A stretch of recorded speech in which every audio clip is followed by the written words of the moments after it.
नमस्कार मित्रांनो, लाडकी बहीण योजनेअंतर्गत जानेवारीचा जो काही हप्ता आहे तो आता महिलांच्या बँक खात्यामध्ये जमा होण्यास सुरुवात झालेली आहे। भरपूर अशा महिलांच्या बँक खात्यामध्ये 1,500 रुपये अशी अनामत रक्कम जमा झालेली आहेत। आता बाकी जे महिला आहेत ज्यांचे पैसे अजूनही सुद्धा जमा झालेले नाहीत त्यांना सुद्धा लवकरात लवकर पैसे जे काही आहे त्यांच्या बँक खात्यामध्ये जमा होतील असे सांगण्यात येत आहे। लाडकी बहीण योजनेअंतर्गत जे काही पैसे आहेत ते तुम्हाला लवकरच तुमच्या बँक खात्यामध्ये जमा झालेले पाहायला मिळतील।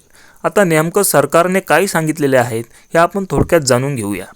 तर महिलांच्या सक्षमीकरणासाठी महाराष्ट्र सरकार कटिबद्ध आहेत आणि मुख्यमंत्री माझी लाडकी बहीण या योजनेअंतर्गत जो काही जानेवारी महिन्याचा सन्मान निधी आहे तो लाभार्थ्यांच्या बँक खात्यामध्ये जमा होण्यास सुरुवात झालेली आहे।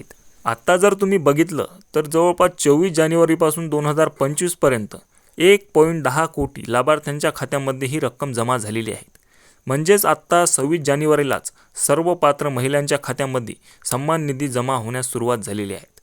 24 जानेवारीपासून इथे पैसे जमा होण्यास सुरुवात झालेली आहेत।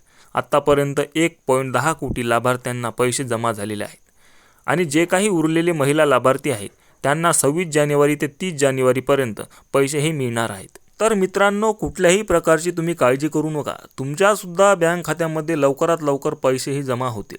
धन्यवाद। जर तुम्हाला आमचा व्हिडिओ महत्त्वपूर्ण वाटत असेल तर चॅनलला नक्की सबस्क्राईब करा व इतर महिलांना देखील शेअर करा। धन्यवाद।